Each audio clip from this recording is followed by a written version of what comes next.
All right, good afternoon, young folks. We're here today. I'm going to talk to you about poetry and such like that, all right? Because poetry anthology is one of the projects that you got to do. So here we go. Got my trusty associates here helping me out. Next slide, please. That's just a little joke. Poetry anthology. Anthology is it's a $2 word for saying a collection of something. What you're doing is you are making a collection of your own poems. Next, please. Ooh. Now, some of y'all might remember one of my favorite things to study is etymology, which of course is the study of word origins and their history of usage. If we take the word poet all the way back to the PIE, the Proto-Indo-European language, we get creator.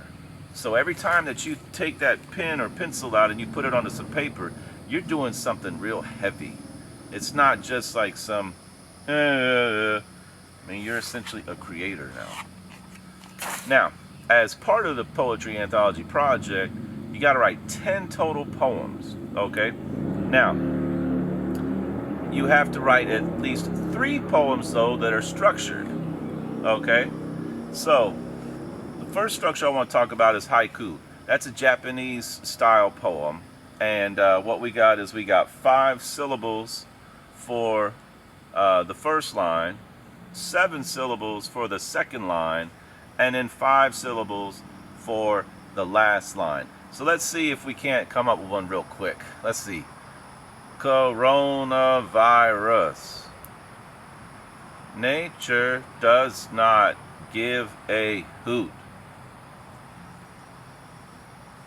What's the last line? Stay inside your home. Alright, so that's a quick haiku off the top of Mug's head here. Alright, next please. Ooh, your sonnet. If you remember back to Romeo and Juliet, the prologue of Romeo and Juliet is written in a in a sonnet. And the way that you do a sonnet, the easiest way is there's 14-line poem in it, right? 14 lines of poetry. 10 syllables per line of poetry. And then you've got this rhyme scheme here, the ABAB, CD, CD, EF, EF, and the GG, right? So this is 1 quatrain, 2 quatrains, 3 quatrains, and your couplet, right? That accounts for your 14 lines. Okay, next please. Ooh, free verse. Free verse is essentially you get to write a poem without having any kind of rules whatsoever. The guy that's on the door at school, and then there's that one passage that he wrote also, that Walt Whitman dude, right? He kind of helped really put the idea of free verse as an art form out there, right? And he also helped give America its identity, the positive aspects of its identity, okay? Ooh, that's a big old bug, but that's all right, we outside. Should expect bugs. Figurative language. Young folks, if you don't utilize some figurative language in your poems, they're going to be like, they're going to suck for me to read and they're going to suck for you to write. Okay? So what you want to do is you want to use some of that figurative language, right? Figurative language, a lot of times we talk about imagery, right? So then that's going to be stuff that elicits the 5 senses. Okay? So, and you know what? You got sight, hearing, taste, smell, and touch, right? So those are your 5 senses. You want to put that descriptive language in there, that figurative language in there, so you can make your poems a little bit more hype, okay? Now, figurative language also will go for things like your metaphors and your similes too, all right? You want to make sure that you do that with your poems. You want to make them a little bit more than what they might seem at first, okay? You do that by putting in these metaphors.